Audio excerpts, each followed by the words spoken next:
कृष्ण हरी मैत्रिणींनो, मी आज आंब्याचं लोणचं बनवणार आहे। त्यासाठी मी 5 किलो आंबे घेतलेले आहेत। मी या आंब्यांना छान धुवून त्याला साफ करून पुसून छान असे सुकट टाकले होते फॅनला। आता हे छान सुकलेले आहेत। मी त्याच्यातली कोई थोडेसे काढून घेतलेले आहेत। आता ह्या कोई मी तळून लोणच्यामध्ये टाकणार आहे। मी 4 किलोचं तिखट लोणचं आणि 1 किलोचं सपक लोणचं बनवणार आहे। आता मी 4 किलो तिखट लोणच्यासाठी काय काय साहित्य लागेल ते दाखवणार आहे। मी ह्या वाटीनी सपाट वाट्या तिखट घेतलेला आहे, सपाट वाट्या मीठ घेतलेला आहे, 2 चमचे हळद घेतलेली आहे, हळद कमीच टाकायचं, 200 ग्रॅम तीळ ती भाजून कुटून घेतलेली आहे, 200 ग्रॅम तिक्या त्या मिक्सरवर वाटून घेतलेल्या आहेत, 50 ग्रॅम जिरे त्याची मी पावडर बनवून घेतलेली आहे भाजून, 1 चमचा मेथ्या त्या भाजून कुटून घेतलेल्या आहेत,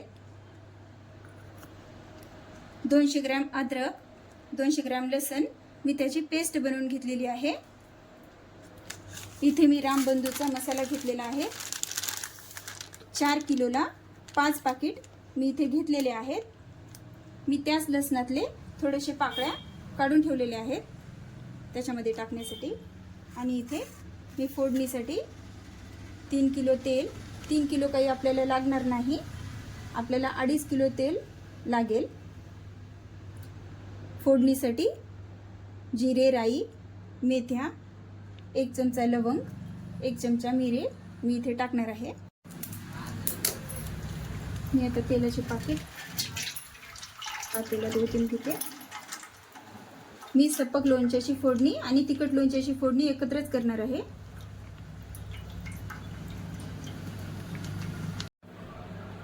आता मी तेल गरम व्हायला ठेवायले। आता मी ह्या कोई तळण्यासाठी आपल्याकडे जे तेल शिल्लक आहे त्याच्यातलं थोडंसं तेल मी आता गरम करणार आहे। हे पहा, बस एवढ्याशा तेलात मी आता छान तळून घेईल ह्या कोई।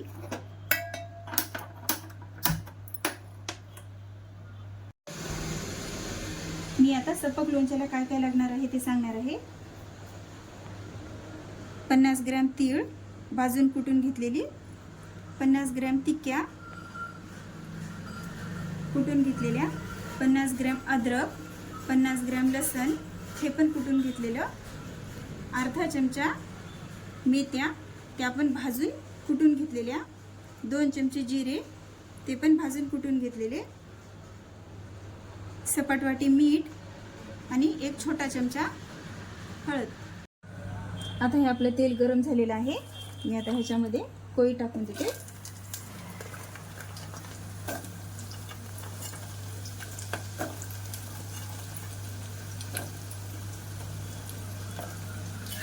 आणि छान कुरकुरीत होईपर्यंत याला तळून घेते।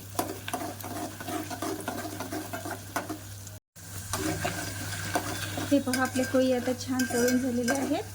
ते पहा, याचा असं खनखन आवाज यायला लागले म्हणजे आता हे आपल्या कोई छान तळलेल्या आहेत। आता मी ह्या सर्व प्लेटात काढून घेते।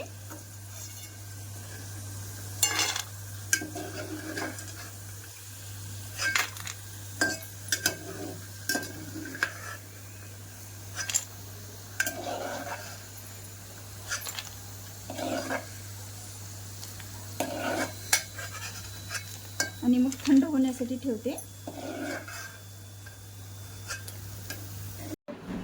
हे पहा, आता आपलं तेल छान कडकडीत गरम झालेलं आहे। मी आता जिरे राईची फोडणी देते।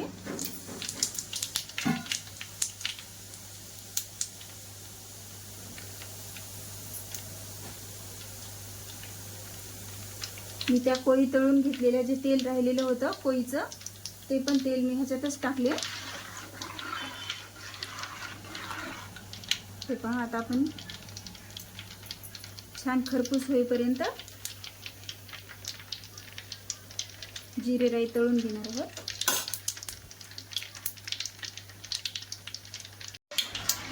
हे पहा, आता आपले जिरे राई छान तळून असे छान फुटलेले आहेत। आता मी ह्याच्यामध्ये लवंगा आणि मिरे टाकते। आणि मग वर थोडंसं झाकते, कारण ते फुटतील.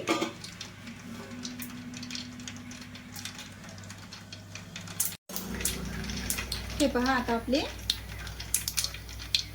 सगळे टाकलेले हे लवंगा, मिरे, राई आणि जिरे छान तळून झालेत. आता मी गॅस बंद करते. मग मी ह्याच्यामध्ये मेथ्या टाकते, कारण मेथ्या जर खूपच गरम तेल असेल तर करपून जातील. म्हणून मी गॅस बंद करूनच मग त्याच्यामध्ये मेथ्या टाकलेल्या आहेत. आणि मी आता तेल थंड व्हायला ठेवणार आहे. आता आपले तेल पूर्णपणे थंड झालेलं आहे. आता मी लोणचं कालवायला घेते.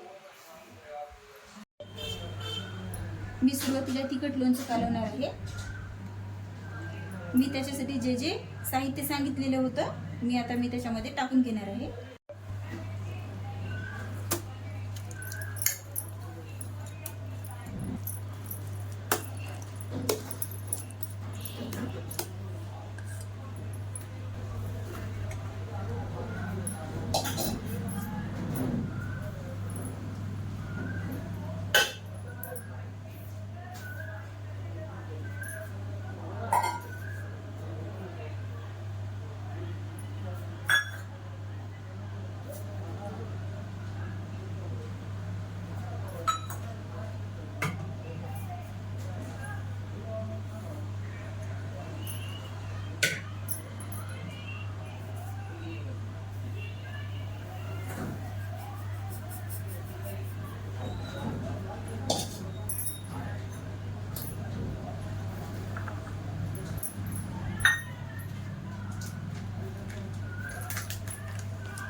आता मी सर्व काढून घेते.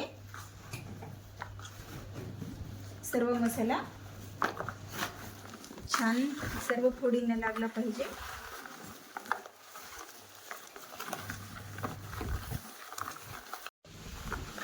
आता मी छान कालून घेतलेलं आहे. आता मी ह्याच्यामध्ये थोडं थोडं तेल टाकत कालून घेते.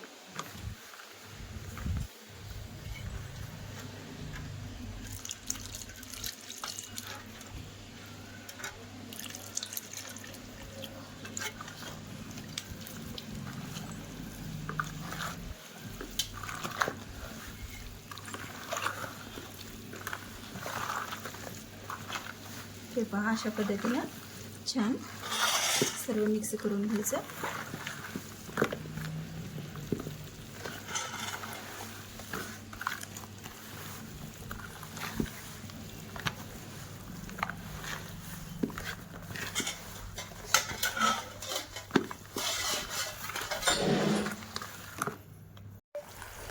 हे पहा, आता मी या पद्धतीने छान सगळं कालून घेतलेलं आहे आणि पूर्ण एकजीव झालेला आहे. थोडं थोडं तेल टाकत मी छान कालून घेतलेलं आहे. हे पहा, आता सर्व फोडींना मसाला आणि तेल छान लागलेलं आहे.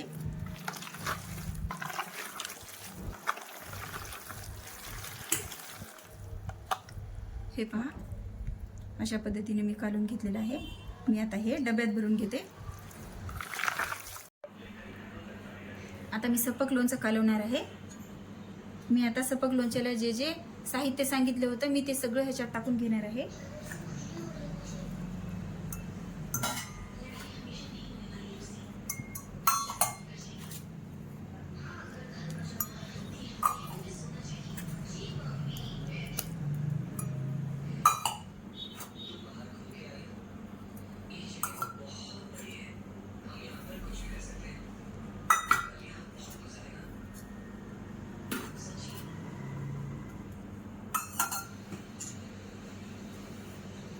मी आता ह्याच्यामध्ये कोळी पण टाकून देणार आहे.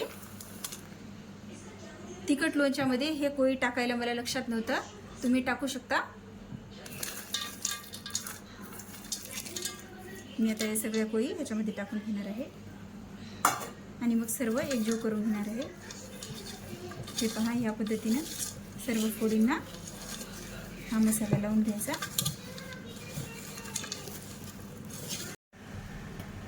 आता मी थोडं थोडं ह्याच्यात तेल टाकून कालून घेते.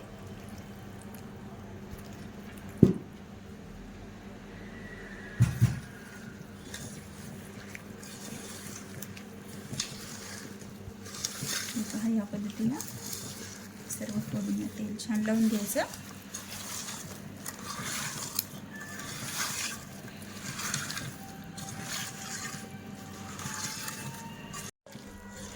हे पहा आता मी या पद्धतीनेच सर्व मसाला लावून छान कालून घेतलेला आहे. हे पहा